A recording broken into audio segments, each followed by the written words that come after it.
Well, let's get you set for this select series game between Team Canada East and Team USA. That was last night. The two Team Canadas facing off each other. The select series wraps up day number 2 here at the 2019 Canadian National Blind Hockey Tournament as we get set to preview this game featuring Team Canada East. They'll be wearing the yellow jerseys defending the goal down to our broadcast right, taking on Team USA as they're back to their traditional blues with some red, white, and stars and stripes along their trim there. They look really good too. These Team USA jerseys are the vintage classic ones too. The big USA across the chest, going diagonally across the chest. It looks really good. It's a good-looking group out there this evening. Well, it's a good-looking group, but they're going to have to find a way to rebound as they are 0-2 here at the 2019 Canadian National Blind Hockey Tournament. Team Canada East are a perfect 2-0 so far, so this is a really big game in terms of the standings. And a chance for USA to get some redemption after they had a game slip away from them last night or yesterday morning when they were leading Team Canada 1-0. They eventually dropped that game 3-1. What was the difference in that hockey game, Nico, for our listeners right now as far as USA? And you mentioned it, I've heard it from a number of people this afternoon. You have to be thinking, if you're in the United States locker room, you're disappointed so far that you're 0-2 here coming into game number 3, but in your heart of hearts, realistically, this should have been a 1-1 team, shouldn't it? Yeah, it really probably should have. They had some bad luck there against that Canada East game, and no, they got to find a way to rebound here. Team Canada West dominated them this morning, at least on the scoreboard. It was a close game for the bulk of the game, but a 5-1 final, you know, that gives you the impression that they weren't necessarily in it. I think that's a bit of a misnomer because Team USA has skated really hard. They've checked really well. They're playing a complete game. They maybe just haven't quite gotten the puck luck that they need to get the victory at the end of the day. And it could happen here in game number 3 as these guys are getting used to playing more and more with each other. The chemistry starts to build. It usually doesn't take away with the more and more ice time. And man, I look forward to this one. We're just about to drop the puck here in game number 3. Starting goaltenders for Team USA, we get Mike Straub for the first time here this weekend. Team Canada turned to Joey Cabral, and we're underway here in the select series as Dave Bastel sits alongside me doing color commentary. Jeff Ryman down at ice level. My name's Nico Cardarelli. Thank you for tuning in as Canada East quickly on the puck, get the puck in the zone. Chesro there defensively for Team USA. Venturini scoops it out to center where it's controlled by Francois Beauregard. Tim Kane knocks the puck down. Kelly Serbu comes up with it as he's got Del Grande here on his near wing. Nice pass to feed it through. Del Grande gains the zone to Serbu behind the goal, tries the wraparound, but that's defended perfectly by Chesro. Julien Blais centers, and they score! Kelly Serbu finishes the one-timer after the setup from Julien Blais, and Canada East take a 1-0 lead just 45 seconds in. Serbu planting himself just to the right of the goaltender, just the money area of the slot. That cross-ice pass from the other side of the net finds tape to tape. Man, you talk about chemistry and having it.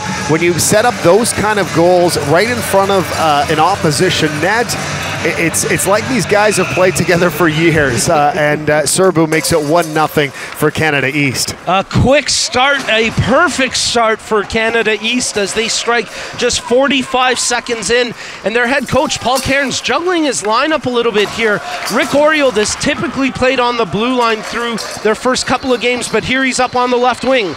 That's Joe Fernazier with the chance for Canada East as the Whiz Kid just misses on that opportunity.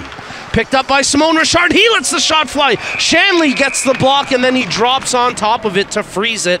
A good block there from Kevin Shanley. And just behind the net, I noticed a little bit of a hit. I'm not going to say it was a big hit, but a little bit of a hit. And maybe this is a little bit of what happened the last time these two teams played, because at the end of that game, there was a little bit of chippiness, and I'm sure these two teams do not need to be reminded about what happened there, and it's starting a little bit early in this one.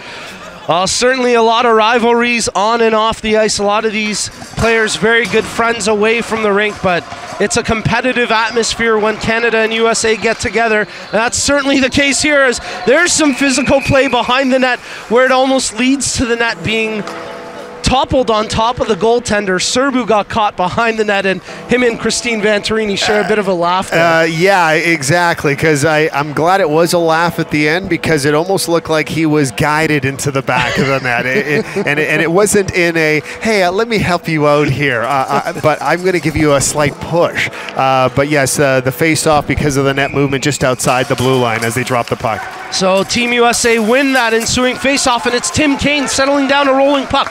Chesro heading to the front of the goal, tied up by Wyatt Harvey. Brilliant defensive play there by Wyatt Harvey to tie up the stick of Chesro, and then the contact takes the net off its pegs. Really good idea by Tim Kane, who was skating just down the right-hand side, saw the open guy, or what he thought was an open player in front of the net, just couldn't make exact contact with it, but had the right idea, looking for the man in the slot. It just wasn't there for the taking.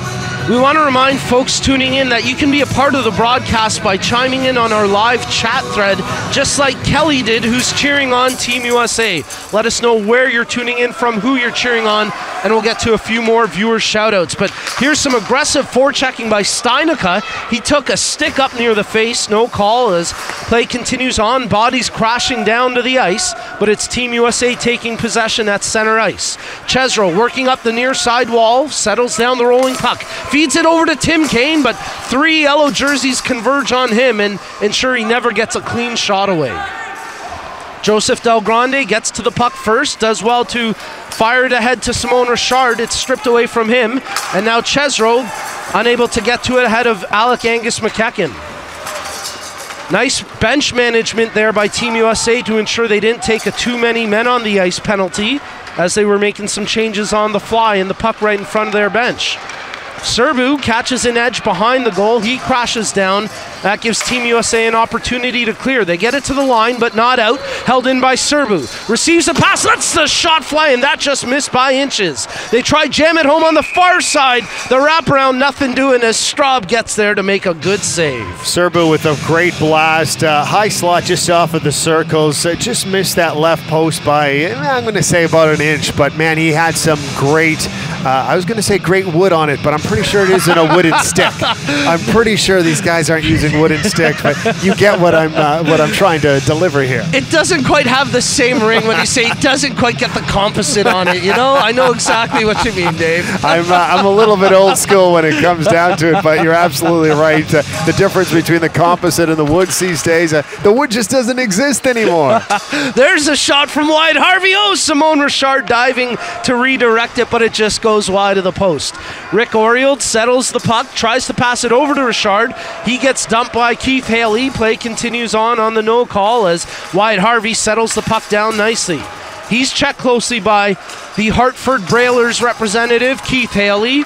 One of the best blind hockey names in the world right now, as Team USA get charged for an icing. 8:50 remaining in the first. And speaking of great names, the Hartford Brailers. Yes, you got to be kidding me. Oh, it's amazing. And I'm not familiar with the team, but please tell me they're green and white. Yes, I was just about to say same color scheme, and the logo they've done is incredible. In fact, I'm going to find it here on my laptop so that we can get your reaction, because it is incredible. That is outstanding. As soon as you said it, my eyes kind of lit up, and I thought, you got to tell me it's green and white, and you got to tell me you can, because W, if you reverse the W, looks like a B, right? So here you can kind of get a sense of what it is. They've done a really great job and it's the right color scheme. I am a huge fan of it, and I'm just a recent fan as well. Well, Team USA do well to clear the puck out of the zone. Promptly it gets fired back in as Kevin Brown, one of 2 B1 defensemen for Team USA, tracks the puck behind his own goal. Gets it to the line, but not quite out, as it was held in by Gary St. Dennis. On the second effort, Team USA get it across center ice, led by Tim Kane. Kane tries to feed that up to Chesro. Team USA loading up here right now as they've got Kane, Steinica, and Chesro out on a line together. So they're feeling some urgency, I think, trying to get some high-powered offense out there. I think so, and I think a lot of it has to go through number 7 as well. Kane's had himself a pretty good weekend, and it's no surprise that I'm not going to say he's being double shifted as consistently, but I would look for more of that happening if they are going to generate some sort of offense. It seems when that line's on the ice, Nico, a lot more danger happens in that Canadian zone. On the offensive zone draw, Dirk Morgan was able to win it to the near boards, but now it's Simon Richard racing across center ice. He's got Joseph Del Grande trailing him. Richard makes the drop pass to Del Grande. It's in his skates and then cleared to the far corner. They try feed it back out front. Daniel Belding gets a stick on it, plays it to the line. Nice job by Beauregard to hold the zone. Richard wheels in, tight to the goal, all the way behind the net to the far corner, still with the puck on a string, lets the shot go, and that's off a shin pad and into the far corner where it's controlled by Julien Blais. He plays it back to the point, but just out of the reach of Beauregard, as Joseph Del Grande settles down that bouncing puck. Brings it in along the left wing. He's got Richard cutting to the net, tries to center it to him, but off the bench, Kane makes a great defensive play.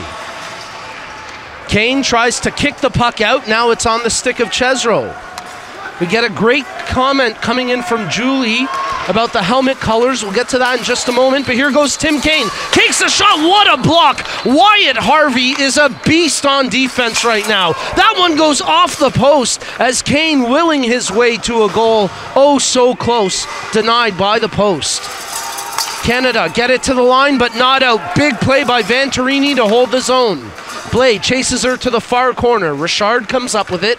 6:30 remaining here in the first period of play as Team Canada East lead 1-0 over Team USA. Great move by Canada East to get that puck out of the zone. There was some big-time problems, and I'm surprised that the United States didn't capitalize on a couple of those opportunities because a couple of those shots by Kane looked like they were destined for the net. It was a little bit of a panic move by Canada East, but when you're in that situation, you dump the puck as fast as you can, clear things up, change it up. That's exactly what they're going to do, and now they have that face-off deep in the United States zone. We get a question on our live chat thread from Julianne Brace asking to explain the helmet colors. I'm more than happy to. A B3 is wearing a black helmet. That means they have 10% vision or less. If you're wearing a white helmet, you're 5% vision or less. You're a B2. As that B2 lets a shot from the point go, a good save. Fornazier tries to dig it home. Terrific goaltending from Straub to keep the puck out. Straub looking really, really good right now, considering this is his first game of the tournament, and they do have a very good goaltender on the bench as well. Yeah. So nothing in the United States goaltending duo is saying that either one of these guys can go in there and get the job done. We're seeing it early in this hockey game. Wayne St. Dennis was the player who took the shot from the blue line. He's wearing the white helmet, signifying he is a B2. And then if you see USA defenseman number 10, Kevin Shanley, in the red helmet, he is one of 2 B1 defensemen. That means he has less than 1% vision, and it's truly remarkable that we have 2 B1 skaters here in the Select Series. And both of them on the United States. Yes. As Team Canada cut to the net. Did he get it past him? No, Straub shuts the door. That was as so Oriel close. Gets stonewalled. Oriel was right there. He had the opening. He went. It looked like it may have trickled through, but not past the goal line. It's still 1-0 Canada East in this one, but very, very close. I would say inches away from being 2-0 for the Canadian side. Straub keeping his team in it at the moment, weathering the storm as Team USA under pressure. Tim Kane wins the face-off and is able to get the puck out of the zone. 5:50 remaining in the first period. Team Canada East leading 1-0. A turnover there by Team USA. It's picked up by Mark DeMontis. He makes the pass to Simon Richard, who feeds it near side, intended for Gary St. Denis. It's off the boards and over the stick of Beauregard, where it gets scooped up by Tim Kane. He flips it over Simone Richard. What a play. Kane still needs to make a clean pass, though, as Steinica parks himself at the hash marks. Kane with the puck on a string tries to drop it to Chesro. No clean pass yet. There it is. Chesro to Kane. Kane with the shot. Cabral gets a piece of it. And then the good defensive support from Wyatt Harvey ensures they can't jam it home on the far side. And heavy defense in front of that Canadian goal as well. You saw a little bit of pushing back and forth. Both teams standing their ground. Cabral covers it up fast, which is exactly what we expect out of him. And you know what? Keeping it at bay. Still 1-0 for Canada East in this one. Wyatt Harvey a little bit slow to get up there from Team Canada East, and I think he's being assessed a penalty here. Yeah, he is. Absolutely. He's being ticketed, and I mean, he's in disbelief about this, but no signal from the official, but Team USA will head to the power play with 5:16 left in the period. Nico, I didn't see anything there that kind of stood out that I went, oh yeah, you know what, that is definitely a penalty, but perhaps some of the rough stuff that was happening in front of the net, we'll soon find out from our PA announcer. Penalties number 89, Wyatt Harvey, 2 minutes for crease violation. So covering the puck in the crease, I think, there for the crease violation penalty. Yeah. Tough break for Team Canada. Can you explain that to our listeners right now? Crease violation. So obviously he covered it with his hands, but he can't cover it in a certain area, I'm guessing. Yes, precisely. As we're playing double IHF rules, Team USA win the face-off. I'll get to that explanation in a moment, as Tim Kane was squaring up for a blast, but it ended up getting blocked by Serbu. Oh, here's a good opportunity to give that explanation as Canada sends it down the ice. Yes, exactly. You can hold your net presence as a defenseman. The crease is yours. It's your goaltenders. But you can't cover the puck in the crease. And maybe a little lucky they weren't assessed a penalty shot against. And just the 2-minute penalty as the backhander from Kane gets kicked out by Cabral. Big save. Team USA circling the net with pressure. Kane lets the backhander fly, hits Steinica, and it's in, but they wave it off. No goal. The motion from the referee was that it was kicked in by Steinica, so no goal for Team USA. I don't know if I saw that, Nico. It looked like it was a stick, but nonetheless, the referee's decision is final. He was right there. He has much better eyes on it than I do, but USA pressuring on this power play, making the most of it. They still have 1:20 left, and I wouldn't be surprised if this puck is back in the Canadian zone again. Canada has to tighten up defensively if they're going to keep this 1-0 score. Canada have possession here shorthanded as Simone Richard breaks into the zone with 4:25 remaining in the period. Richard trying to take some time off the clock, but the puck's stripped away from him, and here goes Team USA led by Anthony Chesro. Chesro makes the pass to Kane. Kane returns it to Chesro. Bouncing puck. Great play by Alec Angus McEachern. Kane shoots and he scores! Team USA tie it up on the power play as Captain America Tim Kane gets the goal. Well said, Nico. It was one of those situations where it followed the bouncing puck. The pass was already in play in that offensive zone, so there was no worry about that. And there was some confusion kind of in the higher slot. Kane, of course, picked up the puck, made no mistake, fired it on goal, found the back of the net. We have ourselves a 1-1 game on a Tim Kane power play goal. Much needed too, especially with only 4 minutes and 7 seconds left in the first period. A big goal there for Team USA. They draw even as the final minutes of the first period ticking away, and they want more. Daniel Belding gets the puck, stripped away from him by Kelly Serbu. Serbu racing up the near side wing. He's got Fournazier with him. Serbu makes the pass to Fournazier. He gets hauled down, and both the Canada East players, Fournazier and Serbu, can't believe there's no call. Serbu makes the pass to Oriol. Oh, that just went wide of the post. I mean, an inch at most wide. He had that spot too. He did have that spot, just couldn't capitalize. Yeah, Straub didn't have it covered well. Nice pass by Oriol to Serbu on the near side. He's checked closely by Vantarini McDermott with 3:25 to go in the period. Oriol centers out front. Serbu, the backhander. It gets blocked by Dirk Morgan. The puck's still sitting there. Shot right on. Big save by Straub. And then they whistle it down as the referee had lost sight of the puck. And the net also came off its pegs. Canada doing some nice pressuring there. We haven't seen that in at least the last 5 or 6 minutes. Pressure around the net, just couldn't capitalize. A little bit of frustration happening out there too. As soon as that whistle went, there was a couple Canadian players wondering, you know what, we're pressuring, we're in this zone. Unfortunately, you know what, if the net moves, the whistle will blow, and that's exactly what happened. And there was a moment in the game yesterday between these two teams where Canada East had scored a goal. They were trailing at the time. As they work it out front, great chance, and that gets stuffed away as Kevin Brown helping his goaltender on that opportunity. And actually, I better correct myself. It was between Team Canada East and Team Canada West, where Canada East had a goal called back. They were trailing 2-0, so they've dealt with some frustrating officiating at times as that shot by Richard ends up being turned away by Straub. Puck out in front of the Canadian bench where it's scooped up by Alec Angus McKecken. He wheels back behind his own goal, stops on a dime, and reverses the breakout away from Matthew Miller. Venturini McDermott picks up the puck, tries to get it in deep, but Richard stops it and then plays it ahead for Julien Blais. And here's a break for Canada with numbers in transition. Blais has to make a pass, gets it to Richard, and he just slides it wide. And then the contact into the goal takes it off its pegs with 2:15 left in the period. Good opportunity for Canada. It was an odd man rush with 3 of them in the zone. Just couldn't capitalize on the correct pass. It was a little bit sloppy for the situation. They were also rushed as well. They had a defender in the right place at the right time for Team USA, but Canada nonetheless continues to pour on the pressure late in this first period.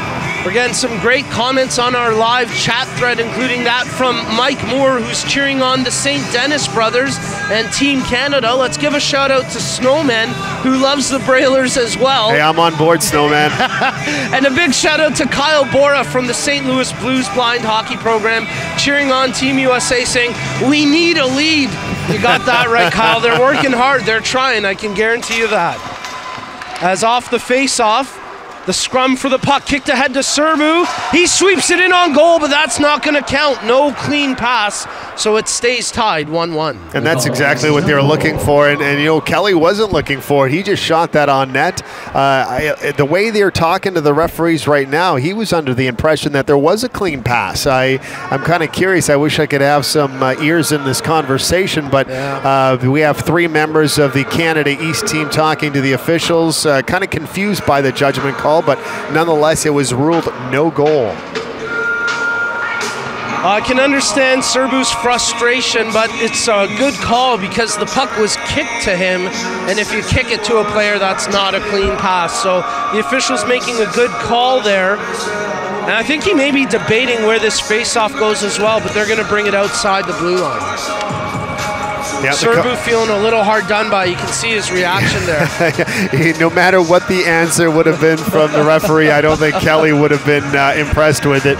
But nonetheless, the pressure continues, and it looks like the face-off will officially be just outside the blue line. Well, we'll take this moment to give a shout out to Joey Cabral's #1 fan from Utica, New York. Jana, he wants you to know that he's looking forward to hanging out with you soon and can't wait to catch up, and he appreciates your support of Team Canada, even though you are in Utica. Surprising fan, too. I don't know how many fans in Utica are big Canadian East fans. Apparently there's one. Hey, let's give a shout out to Grandma, who's cheering on Blake Steinica and Team USA, as Blake's had a great cheering section all tournament long. And Team USA in a good position here, tied 1-1 with 2 minutes to go in the first. Chesro picks up the puck. Kane tries to flip it off the boards and out. Good second effort by Kane, but held in at the far blue line by Wyatt Harvey. Kevin Brown plays it up the near side wing. That's picked off by DeMontis. Drop pass for Serbu. At the far face-off dot, it's stripped away from him by Chesro. And here's a potential break for Team USA. Tim Kane receives the pass. Goes back near side to Chesro. Brilliant back check by Serbu as he ties up the stick. Maybe got a bit much of Chesro. And then they'll whistle it down as Anthony Chesro awkwardly crashed into the end boards, and he seems to be in a bit of pain right now. Yeah, he fell awkwardly into the boards after the Kelly Serbu. I'm not going to say trip, but it looked like it was accidental contact. I was actually surprised there wasn't a penalty on the play, to tell you the honest truth, just because the puck was near that jurisdiction. Accident or not, it looked like it could have been a possible trip. There's no call on the play, and we're glad that the player is doing okay as he skates with his own wind back to the bench. Chesro is arguably the USA's second best player. He's certainly a catalyst on offense and an important person on that roster. They can ill afford to lose a player of his ilk. So yes, we certainly hope it's nothing serious for Anthony Chesro. But as I say that, it looks like he's going to be taking a walk back to the locker room. You're absolutely right. He's with a trainer right now as he kind of disappears down the tunnel. So we'll monitor that for sure. Now, there's only a minute and a half left in this first period. That could be one of the reasons, because there is a little bit of a break in between. But anytime a player goes back to the dressing room, it's not very good news. Alec Angus McEachern fires it off the boards. It's picked up by Rick Orield across center ice, and he tries to gain the zone. Stripped off his stick, and it's corralled by Daniel Belding.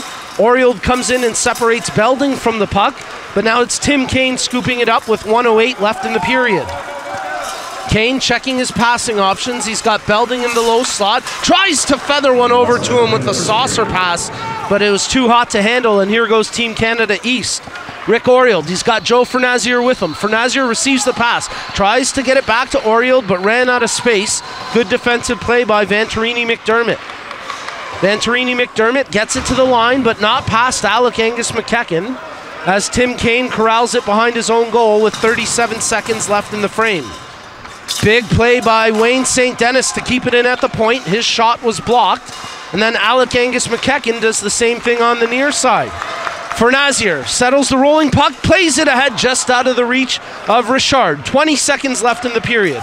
Simone Richard wheeling through the high slot, lets the shot go, blocked fearlessly by Tim Kane. 12 seconds remaining in the period. Kane with the puck along the near boards, lifts it high off the glass but not out. Alec Angus McEachern has his shot from the point knocked down. The final few seconds tick off the clock, and these two teams will head to the locker room all even, tied at 1 after the opening period. Good first period, Nico. Both teams showing some really good life in this one. Canada opens up the scoring early in this one, really setting the precedence of the game itself. But you know what? Kudos to the United States for bouncing back, making the most of a couple opportunities. And to tell you the honest truth, when some of these opportunities were penetrating in this Canadian zone, the United States could have actually scored more than what they did. It's 1-1 after the first, and it looks like this is the foundation of what should be a very good game. We've got at least 2 more periods, and hey, if it's tied after regulation, we're going to overtime and potentially a shootout. But that's still a long way off, as after the opening period, we're all squared up at 1 between Team USA and Team Canada East. For more intermission analysis, let's rejoin the boys from AMI in the neutral zone. Let's send it over to Brock, Cam, and my favorite out of the bunch, Brett, because he brought me food earlier today.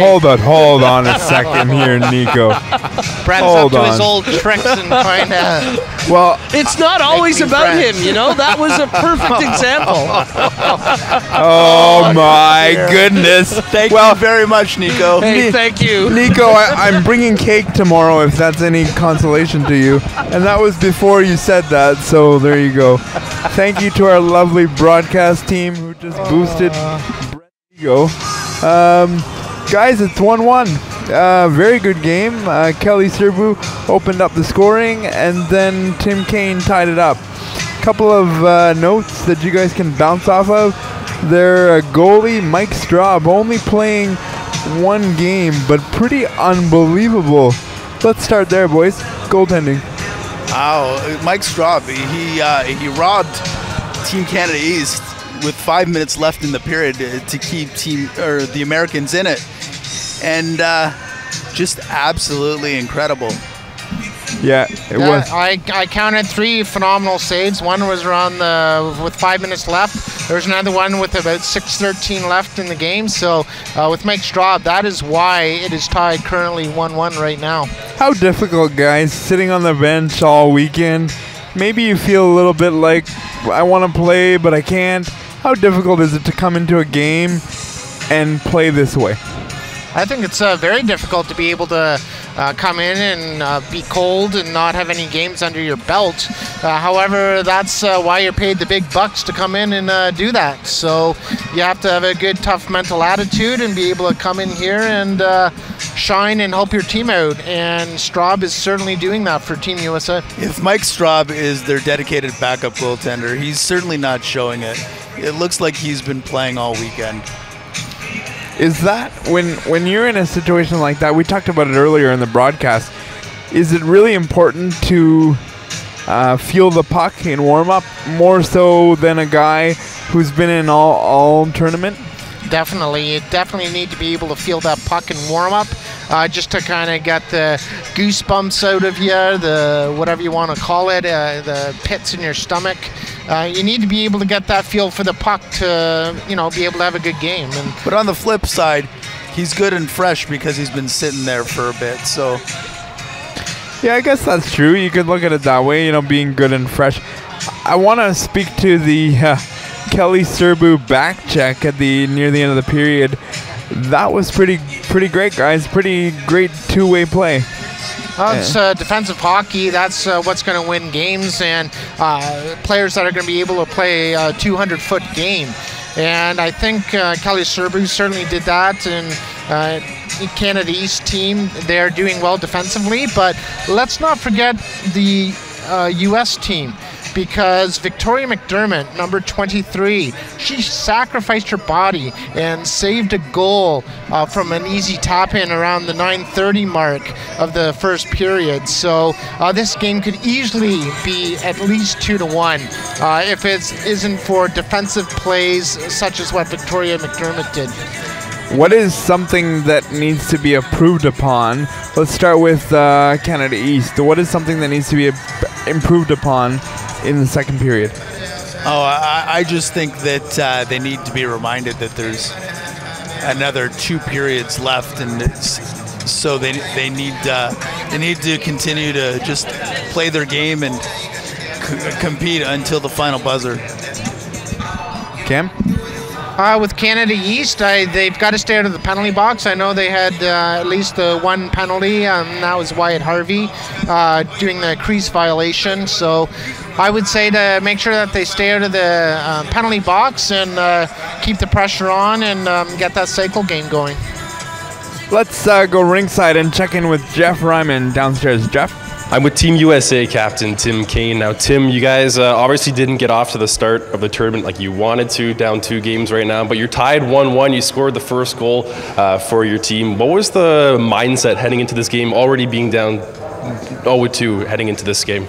Really not a whole lot different than the beginning of the tournament. We come into something like this with this kind of format. You try to take maximum points possible, and like you said, the first 2 games didn't go our way, but we still got 2 games left. We're still looking for maximum points, and who knows what 6 points could mean at the end of the day tomorrow. Exactly. Good point. And obviously, I was part of the broadcast earlier in the day, and I was watching you, and one of the cool things that I sort of thought and put together in my mind is that you remind me an awful lot like Ryan O'Reilly of the St. Louis Blues. You're a very good two-way player. You're very poised. Is there anybody you model your game after in particular? If I had to say, being from Michigan, I would hope for a combination between Sergei Fedorov and Chris Draper. It's an unlikely combo, but Fedorov knew how to put the puck in the net, and Draper was a guy you didn't really want to play against. So if I could be a combo of those two, that'd be a good day. Awesome. Thanks so much, and I hope you can pull this one out. I hope it get you at least 1 win here at this tournament, and I appreciate your time. Thank you so much. Thank you, Jeff. And we're going to take a break here on this AMI Audio Live presentation of the 2019 Canadian Blind Hockey Tournament. After the break, we're going to get set for second period action. Stay with us. Second period action.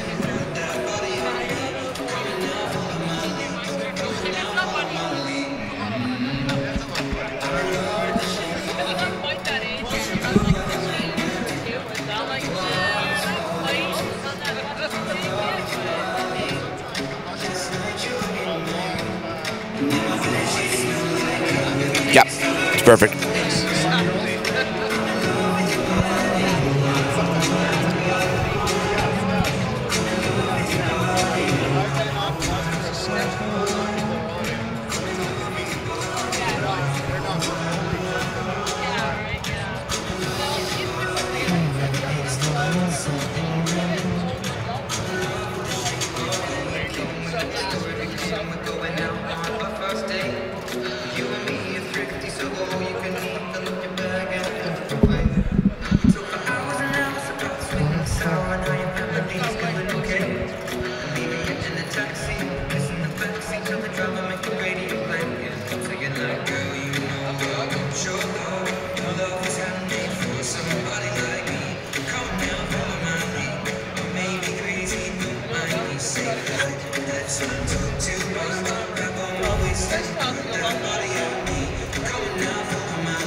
Thank you, Nick.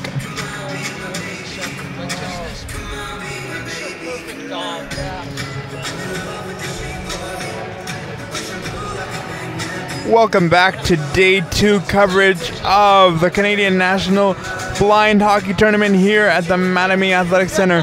Gentlemen, we're getting ready for second period action. What do we look for as the start of this period is going to be beginning soon? I look for 2 things for the Americans to keep themselves in it. Straub needs to continue to play his game in that net, and Kane needs to continue to be a beast. Cam? Well, I believe Anthony Chesro was the gentleman that ended up leaving near the end of the period being hurt, and he's probably, as the boys said, their second best player, so I look for him to see if he's coming back and what he's going to do. And as far as from the Canada East team, Rick Oriold, he's been a huge player over the tournament so far, so I want to see what he's going to be doing this period and the rest of the game. Be very interesting to see. I'm looking forward for more fast-paced play. I think this has been a great game. It's 1-1, of course, and it's going to be tightly contested. And Nico made mention we may go to overtime on this game. I don't know if that was a prediction necessarily or just a thought, but he did mention it. Speaking of those 2 wonderful gentlemen, one has a slight edge over the other because of favoritism comments earlier, but we'll send it back over to that broadcast team right now, guys. I don't know what you mean by that, but we're getting set for the second period puck drop here as we're all squared up through the opening frame. 1-1 between Team Canada East and Team USA. And I'm trying to scope out the bench to look for number 19, Anthony Chesro, and I don't see him out there. I can't find him at all, Nico. That's exactly what I was doing while I was listening to the guys, and I don't see a number 19 on the bench right now. I'd love to get an update on this. Well, speaking of that, we've got Jeff Ryman down at ice level. So, Jeff, maybe you can give us an update on the health of Anthony Chesro. I just heard that it's a broken collarbone, so he is not set to return. Yeah, big blow for Team USA. Oh, that is a crushing blow there for Team USA as, well, we heard it there from Jeff Ryman down at ice level, a broken collarbone for Anthony Chesro. And I got to imagine that's likely the end of his tournament here this weekend. Yeah, that's really disappointing if you're part of that Team USA when you come out for a weekend tournament, you're not expecting a an injury of that, that severe. But unfortunately, yes. And it's, in a non-joking way, it's funny because he left the ice under his own steam. Yes. And you got the feeling that maybe it was he got the wind knocked out of him. Maybe he just needs a little bit of time to kind of settle himself down, because he looked okay. But you can move your feet perfectly fine and still have something wrong with your, what they call in the NHL, an upper body injury.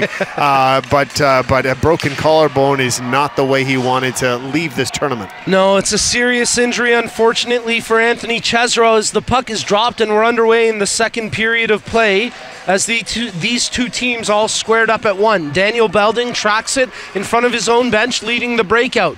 So Team USA having to juggle the lines a little bit. Kane takes the shot and just rips it wide of the near post. It's Belding who takes the position on the left wing where Chesro had been playing, as Team Canada have to delay the entry into the zone on the offside. Richard can't feed it over to Serbu. It's picked off by Steinicke, and here he's skating with Kane. Steinicke to Kane, dumps it into the near corner where Serbu gets to it ahead of Steinicke. Simon Richard takes the puck across center ice, checking for a passing option, but with Canada making changes on the fly, all he can really do is try hold possession. Great play from his backside to make the pass. It just gets past Wayne St. Dennis and out to center ice. Steinicke backhands it into the Canadian zone, and at the end of a shift, he'll peel off for a change. That gives Canada a chance to work up the near wing, led by Simon Richard. Drop pass for Joe Fernazier. He gets around John Guzik, still stick handling into the high slot, lets the shot fly. That's blocked in the far corner where Richard picks it up. Richard spinning over to the near far boards by the hash marks. He's checked closely by Mark DeFlorio, as Richard, still with the puck on his stick, tries to dangle his way around DeFlorio. Nothing doing. Richard checking hard, still as the puck, tried to backhand a wraparound on goal. Fernazier takes the shot, and a good stick save that time by Straub. Puck cleared out down the ice. Wayne St. Dennis gets to it just ahead of John Guzik, as it's corralled by Julien Blais. Blais working up the near side wing. He's got Fornazier trailing him. He's got Serbu in front, and he just couldn't bury it after the pass. Serbu still with possession. An errant stick ends up helping USA get the puck out of the zone, but just as quickly, Serbu set to bring it back in. Delayed offside as Serbu heads up not to bring it in offside. Now he'll just flip it in deep. Venturini McDermott banks it off the boards on the near side, and here goes John Guzik. Wyatt Harvey with some good back checking gets to the loose puck ahead of Tim Kane, banks it off the boards, and now a foot race. Joe Fernazier, the whiz kid, gets to it first. He's got to make a pass, nothing doing as it's stripped away from him by Victoria Venturini McDermott. In the far corner, Kelly Serbu comes up with the puck after receiving the pass from Rick Oriold. Serbu wants the wraparound. They sniff that one out perfectly. Nice tandem work there by Steinicke and Venturini McDermott. Very similar to the first period. Canada applying a lot of the pressure early in this period. Just not the same result as they scored in that first. Haven't done it here in the second. Well, if they stick with the process, it'll likely pay off. They keep working hard, and they've had the U.S. pinned in their zone the majority of this period, as we've got 8:38 left in the second period. Tim Kane receives the pass from Steinicke into the near corner, tries to feather it back out front for Christine Venturini, but that gets broken up by Mark DeMontis. Rolling puck settled down by Richard. Keith Haley comes off the bench, tries to strip the puck away. DeMontis makes the pass over to Oriold, but a brilliant back check by Tim Kane breaks up that pass. Wayne St. Dennis off the bench, plays the puck. Venturini gets it back as she feathers it up the near side.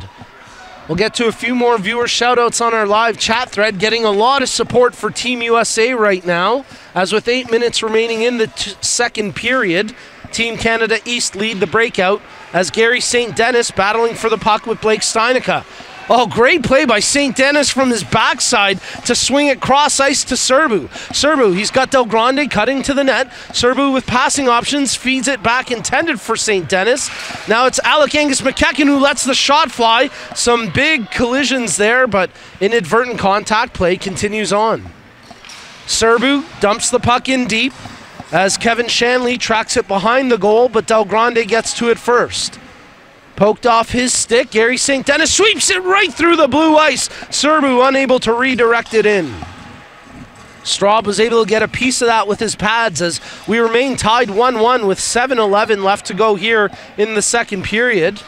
As Gary St. Dennis was a bit slow to get up. Serbu makes the pass to Del Grande. The backhander attempt is blocked, and then with Gary St. Dennis parked in the crease, they'll whistle it down for a crease violation. No penalty in that instance. No penalty in that incident, exactly. Serbu and the Canadian side really controlling a lot of that play. Serbu kind of looking for what he wanted in front of the net. He saw Del Grande there in front, couldn't capitalize as he kind of had to adjust and fight the puck a little bit before giving away a backhand to the net. But nonetheless, it's all Canada early in the second period and still tied at 1 with 7:01 remaining in the frame. So I just got a text from one of the Team USA staff members, and they've confirmed that it is indeed a broken collarbone for Anthony Chesro. A very tough break there for Team USA.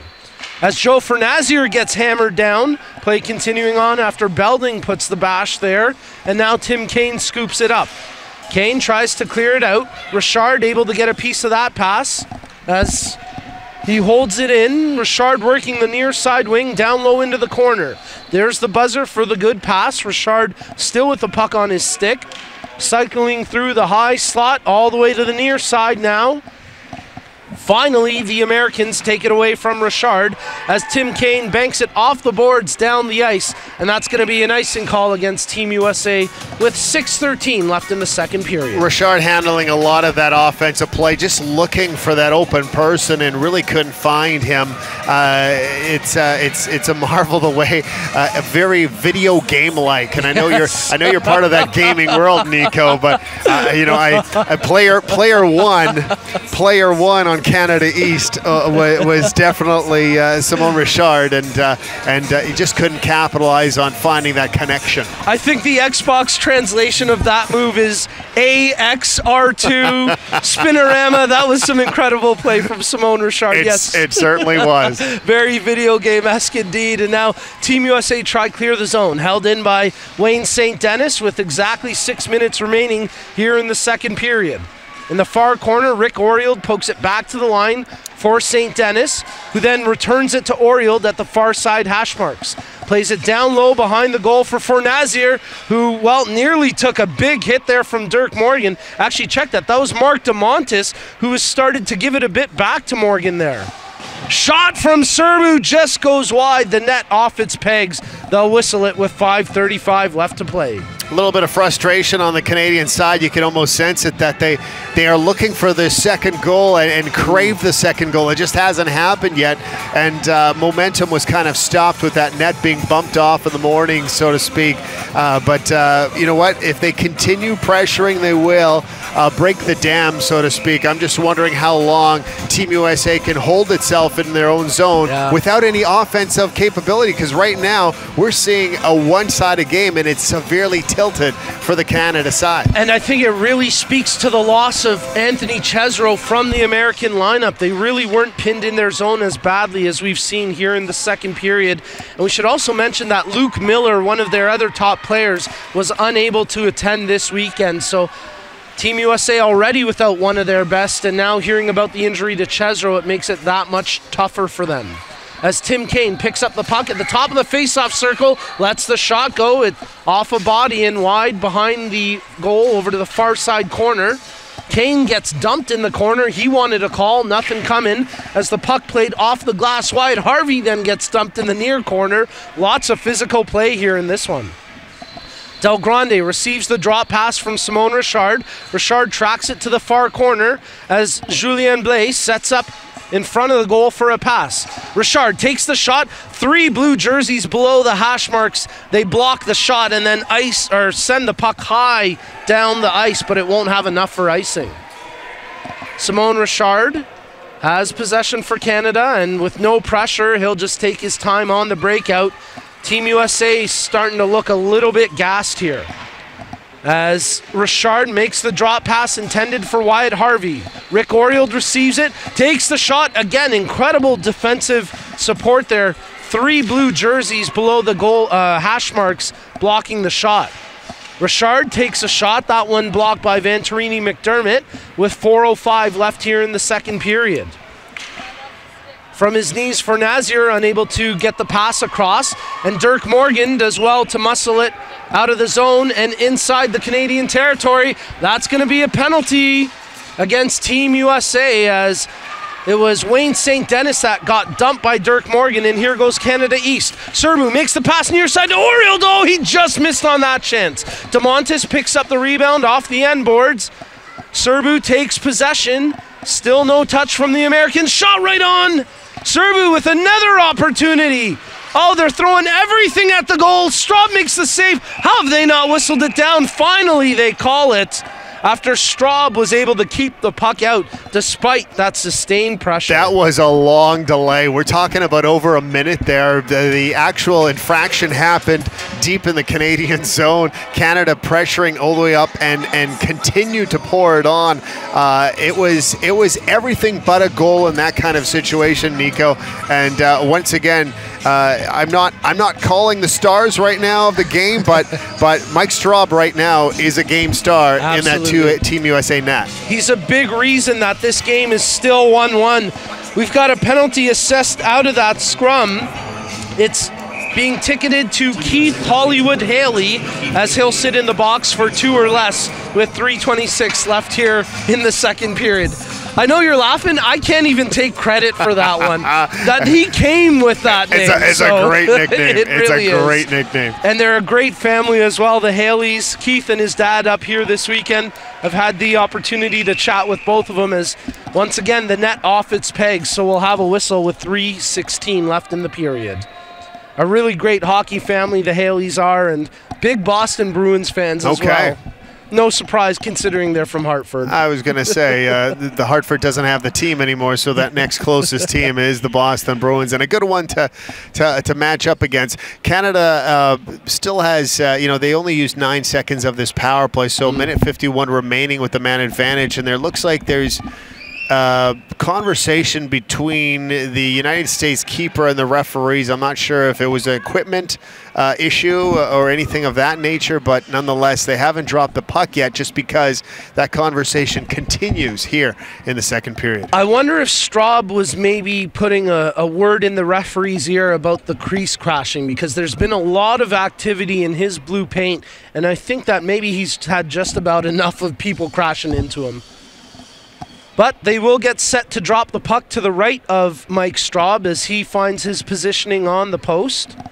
And that'll give us an opportunity to give some shout-outs here on the live chat thread, including Kyle Bora from the St. Blues Blind Hockey Club, who says, Straub is on fire right now. Yes, you're absolutely right, he is. Shot from the point, kicked away by Straub. Kane tries to clear it out, gets it past Alec Angus McEachern. No icing call as Canada here on the power play with 2:55 left in the period and a minute and a half left in the man advantage. Tim Kane intercepts the long stretch pass. He'll bring it back inside his own zone before backhanding it back inside Canadian territory. DeMontis digs it off the wall, goes cross ice to Amac as it's just out of the reach of Julien Blais. And that'll give Tim Kane a chance to possess for the Americans.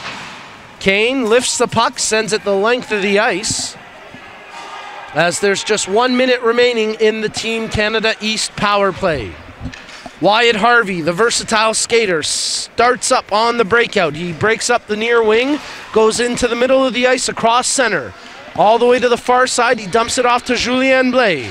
Blais tries a drop pass intended for Serbu. Serbu does well to knock the puck out of midair and take possession. Harvey receives the pass, takes the shot, and that one goes wide to the far post. Joseph Del Grande chips it over to the far corner. 30 seconds remaining on the power play. Centered through the high slot, just out of the reach of Del Grande, as Guzik got just enough of it to direct it away from Joseph Del Grande. Serbu from below the goal line tried to scoop that out front. It's broken up by Venturini and cleared out to center ice with just 10 seconds remaining on the Canadian power play. Wyatt Harvey drops it to Kelly Serbu. Serbu shoots! Huge save by Straub. The rebound sitting there. But again, a crash to the net, and the net comes off its moorings. Now, in that situation, it was more of his own defenseman that was in the way of starting goaltender Mike Schraub. But, you know, there was a Canadian nearby, and I could see why this conversation would be having, because this is probably about the third or fourth time in the last 2 minutes that this has happened around the United States net. Nonetheless, he's keeping them at bay, still tied at 1. Funny story here before they drop the puck. So we have Keith Haley in the penalty box, and the last minute, his dad was taking pictures of him in the penalty box, and I'm sitting there, and the reason I know it was his dad, he's wearing a Haley jersey, and he's getting it from all different kind of angles. So I'm guessing once this game is finished, Pops is going to show son how he spent 2 minutes or less right in the penalty box of this hockey game. Oh, that's awesome. I did not catch that. That's so fantastic. Well, just 3 seconds remaining in the penalty to Keith Haley, so it certainly seems like he'll be able to pop out of the box momentarily as Joel Klug, his Brailers teammate, says Haley is out of control. Actually said Hollywood is out of control. I think the teammate can get away with that comment. As Tim Kane scoops up the puck, Hollywood Haley out of the box. We're 5 aside as Steinica brings it up. He's got Kane trailing him, can't get the clean pass yet. Good back check by Rick Oriold with 1:05 left in the period. Centered out front, Simone Richard defending perfectly to tie up the stick. Oriold makes the pass near side to Fornazier. Fornazier back to Oriold, sharp angle shot off the side of the post, centered out front. Fornazier unable to corral it for a clean opportunity. 48 seconds left in the period. Here goes Steinica. Oh, what a move between his legs. He's a fancy player, and that was some shifty stick handling right there. Wayne St. Dennis tries to clear it along the far boards. Belding gets a bit of a hit in there, and a word from the official warning him, hey, I'll let you get away with 1, but not a second, as Team USA keep the puck pinned in deep. Alex Angus McEachen lifts it the length of the ice. If it has enough, they'll call it icing. And it just goes for icing with 12.6 seconds left in the period. And it's funny because we haven't seen the United States deep in the Canadian zone for much of this hockey game. If you're breaking down percentages, it has to be at least 90% Canada in the United States zone of this game. So a very rare face-off to the right of Joey Cabral coming up with only 12.6 seconds remaining in the second period. It'll be Dirk Morgan squaring up to take the draw against Simone Richard,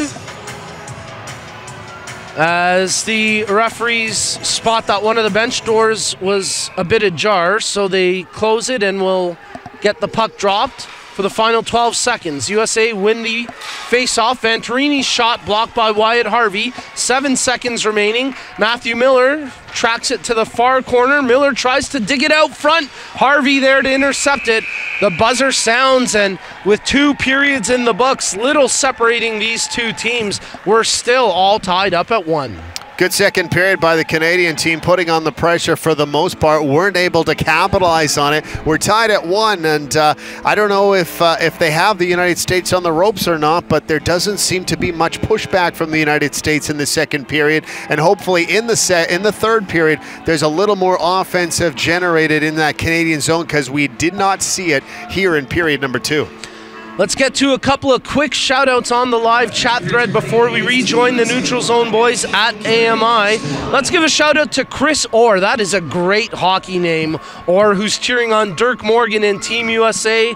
Who else? We've got Sean Bora here from the St. Louis Blues Blind Hockey Club saying much love to Anthony Chesro. Hope he recovers well and fast. And hey, how about Mike Illister, who says this is so cool being able to tune into this event. Thank you all for checking out the action here at the 2019 Canadian National Blind Hockey Tournament. All right, let's rejoin the group from AMI. It's the boys from the Neutral Zone. I'm going to introduce them first this time. Let's catch up with Brett, Brock, and Cam.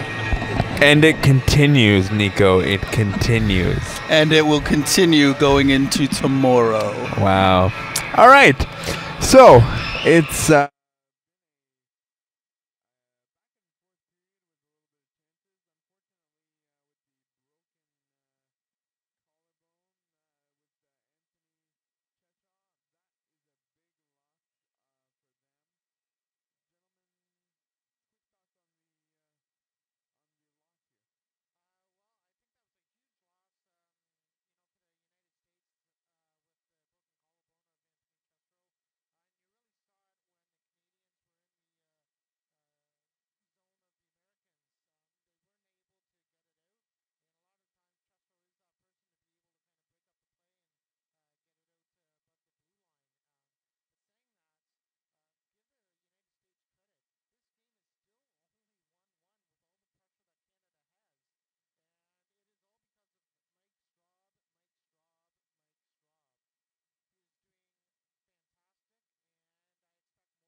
Canadian blind hockey tournament. Cam, are you going to ingest one of these onions before we talk about the third period? I will do so. He's going to do so, folks. So does this mean the bet that I made with the Raptors, I don't have to do anything? This can be my Raptor bet if I lose? Sure. No. We have a yes and a no. I'll still do this. It's the final good. countdown. I enjoy the taste of it. It's quite good. The sour pickled onions. I might just eat the rest of these during the broadcast for have a little snack during the rest of the game. Well, apparently it wasn't disgusting enough, folks. I didn't. No, you should have went with the sardines. Oh, yeah, but he told me he wouldn't eat that. That's why you needed to do it, because you said he wouldn't. Yeah, but then I have to listen to him whine for the next Better you than me. That's broadcast. what I always say. All right, gentlemen, third period going to start soon. Who's this game most important to? United States or Canada? I think the United States needs to pull out the W in order to keep their pride intact. Cam? I think it's most important for the States. You want to at least get a win here in the tournament, although they do have another game to go. But you really want to get that win now, because you don't want to have to expect that win with your last game of the tournament. Yeah, I think it's going to be United States that really needs to get it going for the same reason that's already been illustrated. I would love to see an overtime game or maybe even a shootout, because we saw one or two of those last year and we've yet to see one. So I would like to see that. I don't mind overtime, but not the shootout. Oh, we might get into why later on. We're going to send it back to our dynamic duo broadcast crew of Dave Bastel and Nico Cardarelli. Guys? Gentlemen, thank you so much for all your work all day long and the great analysis there in the intermission as we get you set for the third period of play. I am Nico Cardarelli, joined alongside Dave Bastel. And a shout out to all the crew behind the scenes, all the incredible volunteers and staff who helped make this weekend possible. Third period underway as Team Canada East and Team USA all tied up at ones.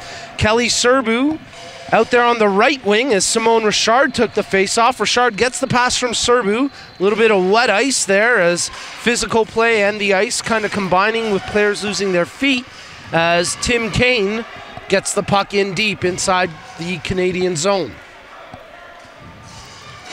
Richard with the pass intended for Serbu. He's clotheslined into the turnbuckle, and they gotta call that one. A penalty coming up here to Daniel Belding for roughing. That was a big hit at the blue line. You kind of knew as soon as that contact happened, just because you had the Canadian with a little bit of speed coming up the right side, and he was knocked backwards at the blue line. No surprise there. The referees were quick to throw up the 2-minute penalty, and Canada goes on the power play once again here early in the third period. The pace so far in this first 30 seconds looked like a little bit of a pick-me-up from the second period. So this is a very good start for this final frame. Well, USA threw an extra player over the bench as the puck was being dropped. The referee's not letting that fly. They won't ticket a penalty, but they just won't allow the change to happen. So DeFlorio has to head back to the Pines, and it'll be Guzik staying out there for the face-off on the right wing. Morgan waved out of the draw, so Guzik comes in to take it.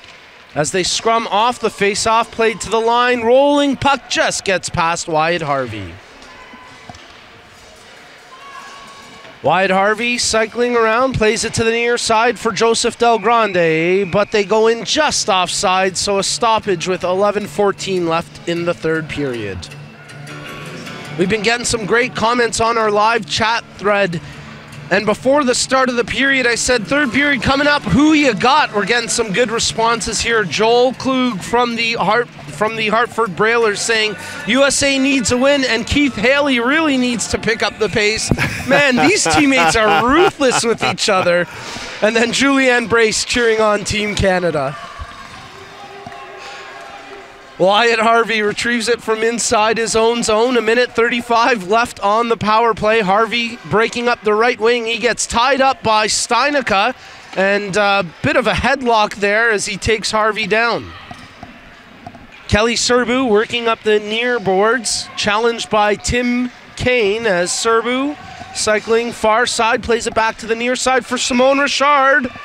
And then I think they've blown it with the net being off. Yes, the net has come off once again. That's exactly it. Once again, the net's off, so the whistle's blown, and the face-off will just be to the right of the goaltender. Canada still on the power play, a little over a minute left, and they have to generate something here. It seems to be their MO to start off period strong, and this is no different than the first two. And of course, in that first period, they scored early in the hockey game.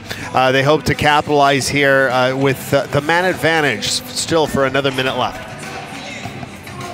It'll be Simone Richard to take the draw against Tim Kane, as the far side official has a quick chat with the benches. The puck is dropped and we're back underway as Alex Angus McEachern feathers it to the hash marks for Richard. His backhander gets knocked down, but not out of the zone.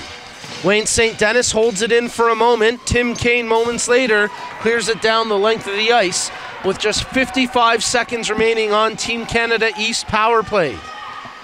Good forward checking there, shorthanded from Steinica. Can't wrestle the puck away from Alex Angus McEachern. They try advance it on the far side wall in deep, but Kane comes in and hammers it right back out across center ice. St. Dennis with the lead pass for Oriole. It's now on the stick of Richard. Just two Canadian players in the zone, but they connect as Oriole tried to secure the rolling puck. Makes the pass to Richard, shoots, he scores! Oh, what a bar down beauty! Simone the Rocket Richard gets the go-ahead goal. 2-1 Canada East as he converts on the power play. The way he's controlled this game in the offensive zone, you knew it was almost a matter of time. He was looking for that opportunity. The pass was clean. He got it and made no mistake. What a rifle that was. You can't sit there and question the United States keeper on that one just because of how good that shot was placed. Canada finally capitalizes after umpteen chances against the United States. They score the power play goal, and they're up 2-1 in this third period. A huge go-ahead goal on the power play. Simone Richard cashes in with a bar down beauty, and Team Canada East now have a 2-1 lead. As off the face-off, the puck hits somebody on the USA bench, so we'll retake the draw. But a clutch goal there from Richard here in the third period.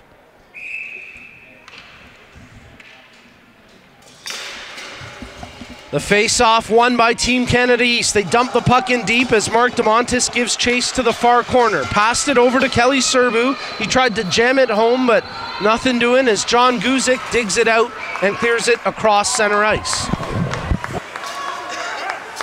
Wyatt Harvey dumps it right back into the near side corner.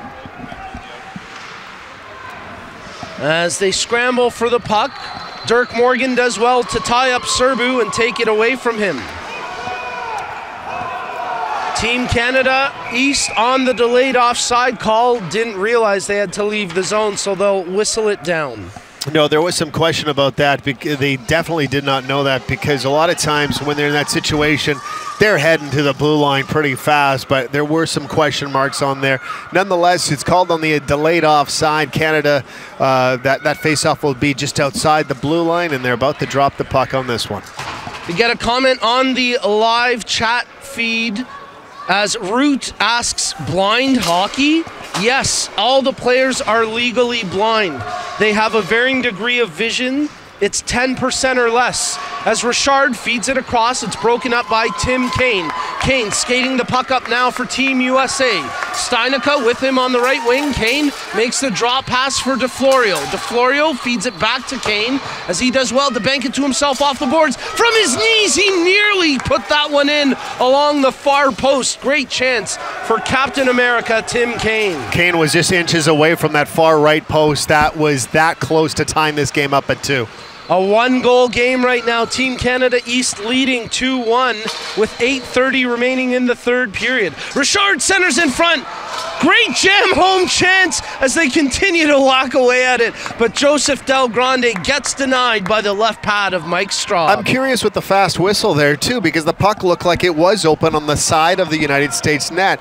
There were some questions being back and forth. Nobody's really taking it up with the referees, but if I'm on that ice right now, I'm kind of curious why that was done as fast. The net's still on, but nonetheless, the puck was open on my sidelines. Yeah, no, it's a really good point that you bring up, Dave, because they were still whacking away at it. It wasn't frozen in the blue paint. It wasn't covered up, so a tough whistle there for Team Canada East, but they continue to soldier on with 8:20 remaining here in the third period. And one of my favorite people just walked into our broadcast booth, Mark Bentz from Team Canada West. A great chance for Kelly Serbu, but his feet inside the crease. They'll whistle it down for the face-off. Face-off going to be just to the left of the United States goaltender. Actually, it looks like they're taking it outside the blue line. So yes, it will be outside of the United States zone. Canada still with that 2-1 lead here in the third period. 8 minutes and 12 seconds remaining in it. A little bit of a discussion going on between Kelly Serbu and the referee as they drop the puck, and back in the zone they go once again. Venturini McDermott picks up the loose puck there, tries to clear it out. Nice work by Belding to ensure the puck gets across the line, but quickly the Canadians bring it back in. Kelly Serbu along the near wing, cycling down low behind the goal, checking passing options and shielding it from the defenders. Makes the pass there to Fornazier. Serbu gets it back at the hash mark, shoots! Oh, a huge save by Straub as he got just enough to deflect that over top the goal. That hit the U in USA and just deflected over the net. Fornazier, the whiz kid, strikes for Canada East. Joe Fornazier makes it 3-1. Another high shot, high blocker side, no mistake. What a great shot. What a great wrist shot. And Canada taking advantage of their opportunities here in the third period. 2 great goals on 2 great shots, and they now have a 3-1 lead. Joe, the whiz kid Fornazier, finds the back of the net with a beauty, and it's now 3-1 for Team Canada as they're pouring it on here in the third. You can feel the momentum stretch too, and really side on the Canada East side. 2 great goals, 2 great opportunities, and controlling most of the momentum in the United States zone. The difference between this period and the second period, the pucks are going in the net. Yes, absolutely, and now Team USA trying to find a way to put the puck in the net themselves. Kane centers it, intended for Steinicke, but it's broken up by Richard with 7:20 remaining here in the third. Richard bringing the puck up. He's got Harvey streaking to the net. Wow, what a play by Christine Venturini to break up that 2-on-1. Team USA get it out across center ice where it's corralled by Julien Blais. Plays it to the far side boards as Wyatt Harvey dumps it in. But Venturini knocks that down, and coming off the bench, it's corralled by Alec Angus McEachern. Tim Kane knocks the puck out of midair, takes it across the blue line, has Steinicke trailing him. Kane trying to find the passing option. It goes off to Montes and wide to the far post by just inches. That was close, too. A nice little bank opportunity for Team USA, but it was wide. Here goes Alec Angus McEachern, tries to set up Julien Blais, but he redirects it just wide of the near post. We've got Mark Bentz standing by. We're going to catch up with him in just a moment alongside Jeff Ryman. But the action is end-to-end right now. We don't have a moment to step away from it. As Team USA, getting away with too many skaters. And there's our perfect opportunity. With the stoppage in play, let's catch up with Mark Bentz. Mark, how are you doing, brother? Really good, Nico. Just been a fabulous tournament. We're only just 2 days into it here. So you're playing with Team Canada West. Tell us a little bit about the experience for you. Well, it's fast. I mean, this is my first time out there, so it is a lot quicker than our weekly game, but it's great to get out there and mix it up. You know, you were a big part of Team Canada down in Pittsburgh, the athletic therapist en route to the gold medal as the shot from Wyatt Harvey gets blocked. How's it different being on the ice instead of helping the guys after the game with their injuries? Well, helping's amazing because you're part of the family and you're at such a high level, but boy, being on the ice, it's what I love. So getting out there and mixing it up is it's a beautiful thing. Shot from the point gets blocked. Rick Oriel finds it, lets the shot fly. And that one stopped as well. Don't go anywhere, Mark. I got one more question for you as soon as we get a moment. Serbu behind the net, tries to feed it out front, nothing doing yet. Tries the wraparound on the near side, and a good save there by Straub. 5:35 left in the third period. Kelly Serbu, he gets body checked there by Dirk Morgan. Serbu tried to sell that a little bit, but Morgan, a tough customer, making a good play along the boards. Team Canada East dig it out as Rick Oriel tries to feather it over to Serbu. Serbu takes the shot, and he scores! Kelly Serbu makes it 4-1 for Canada East. Nico, that puck had eyes on it too. Serbu with a quick shot along the ice, beats the keeper, bottom left side, and just found the corner. Those are the same pucks that were missing the far corner in the second period, and they're going in this game. Now Canada in full control of this one, just over 5 minutes left, and they're holding steady to a 4-1 lead. Well, we still got Mark Bent standing by here, and before we let you go, Mark, one of the things that I love about what you do is you always take these moments to highlight the youth, the up-and-coming kids. Tell us a little bit about why that's so important to you. Well, the kids are certainly the future of the game, and growing up as a kid playing hockey and having it taken away from me, well, it impacted me forever. And so to get this thing to the level we need to get it to at the Paralympics, we need to grow it from the lowest level. And of course, getting out there and just seeing the kids having so much fun. Yeah. And then meeting their parents, and they just light up like a Christmas tree. I mean, it makes my heart glow. So we got to get those kids, and we got to get a lot of them. We're so lucky to have you as one of our board members. Mark, if people want to get in touch, maybe learn more about Canadian Blind Hockey, how can they get in contact with us? Best thing to do is go to the website. I mean, that's where everything is generated from. It's our focal point. So CanadianBlindHockey.com is our area. And then any questions you have, just put it out there. We'd be glad to answer them. Mark, thank you so much for coming up here, taking the time, and best of luck tomorrow, brother. I appreciate that. Thank you. That was Mark Bentz from Team Canada West, as they'll be back in action tomorrow in the morning game against Team USA. And then they'll also play Canada East in the afternoon game tomorrow. So still lots of hockey coming in this select series. Busy Sunday for him. Yeah, no kidding. I wonder if he's wishing he was still the team therapist. Team USA going offside on that break. 4:31 remaining here in the third period of play. Canada has opened up a 4-1 lead. USA just trying to muster something offensively. They're really not able to do it right now, Nico. They hope to maybe dump this puck into the Canadian zone and get something on goal, but from my knowledge, I think they have one shot on goal in this third period, so it has not been a very good third for Team USA.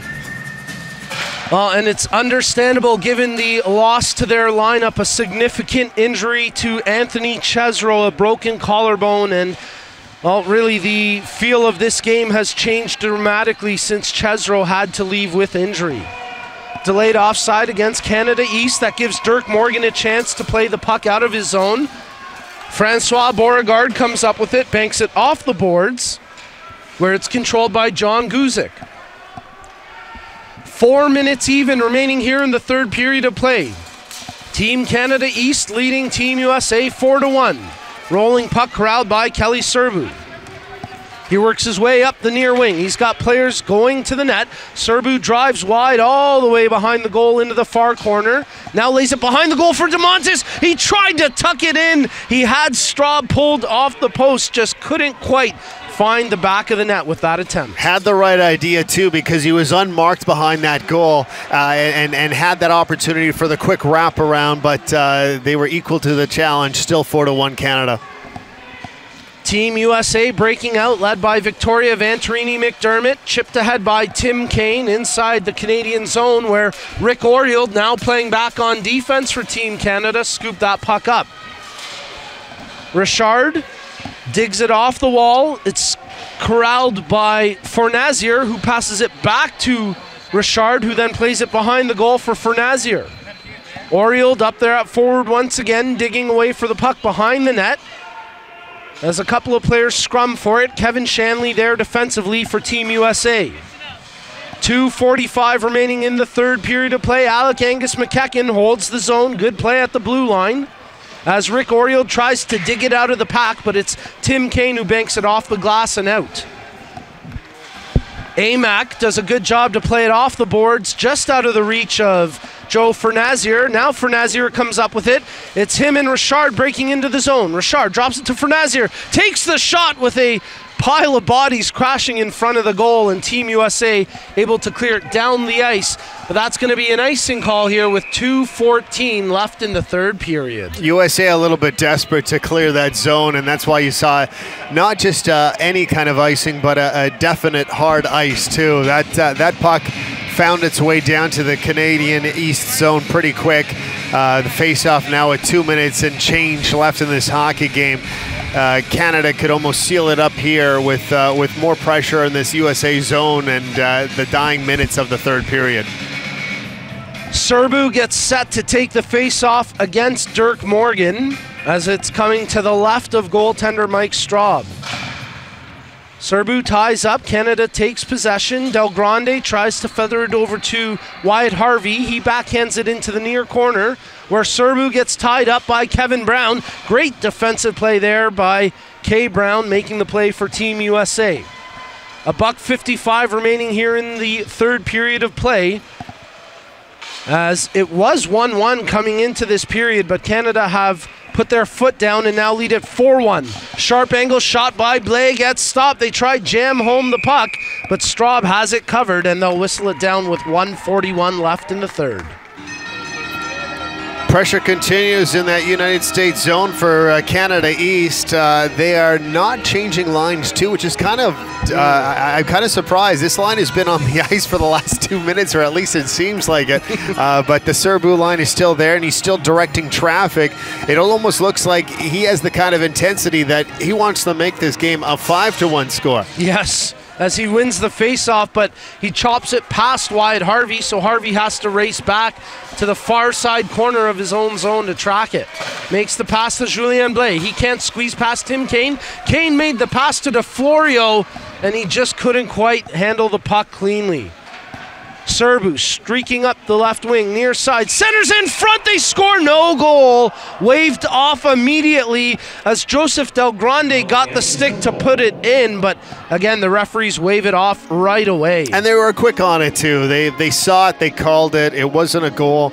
This face-off looks like it's going to be just outside of the blue line. Yes, the referee points to it right now. No goal, and it's still 4-1 with 1:19 seconds remaining in this game. We'll take a quick opportunity to look ahead to tomorrow's schedule. Our broadcast starts at 9 a.m. tomorrow with the Select Series game between Team USA and Team Canada West, and we'll be broadcasting all the games tomorrow from 9 a.m. Eastern Time onwards. As Simone Richard plays the puck into the zone. Of course, we're happy to have AMI on board tomorrow again for both Select Series games and the Open Division. A 2-on-1 breaking here. Steinica, he's got Venturini McDermott with him. Good back check by Richard to break up that pass. Inside the final minute of the third period, Team USA trying to get one more here before the buzzer sounds. Team Canada just trying to clear the pressure as Mark DeMontis flips it, not past Dirk Morgan though. Nice pinch from Morgan to keep the puck alive. Alec Angus McEachern, the two lobster fishermen going head-to-head there as Alec Angus McEachern gets the better of Dirk Morgan in that exchange. I'm sure they've got some great stories that they can swap about their experiences on the boats, but they're two tough customers as well. And the final 15 seconds ticking away here. Team Canada East will remain undefeated. They're going to improve to 3-0 with a 4-1 victory over Team USA. What a great game, and what a great way to wrap up day 2 here at the 2019 Canadian National Blind Hockey Tournament. Team Canada East pour off the bench to celebrate with their goaltender Joey Cabral as he stops all but one Team Canada pick up a 4-1 victory over Team USA. Defensively, Canada has to be happy with this. They did shut down the United States for a good portion of the second half of the game.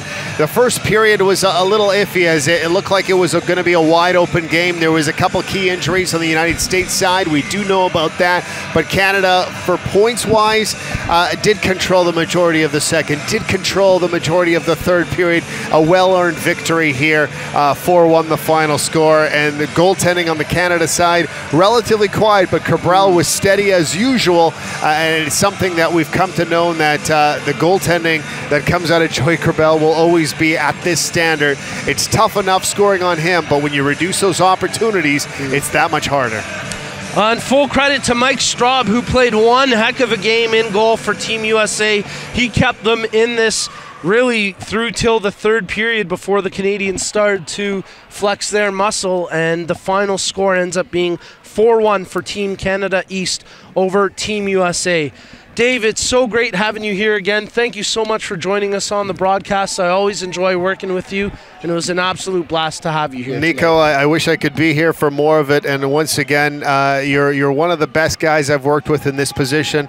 All the best tomorrow, Championship Sunday. I look forward to catching it at home, and have yourselves a good one. Great catching up with you again, my friend. My pleasure as always. For Dave Bastel, I'm Nico Cardarelli. We're signing off. We'll be back tomorrow morning at 9 a.m. Let's send it back to the boys from the neutral zone to wrap up today. Thank you, gentlemen. Canada East winning the game.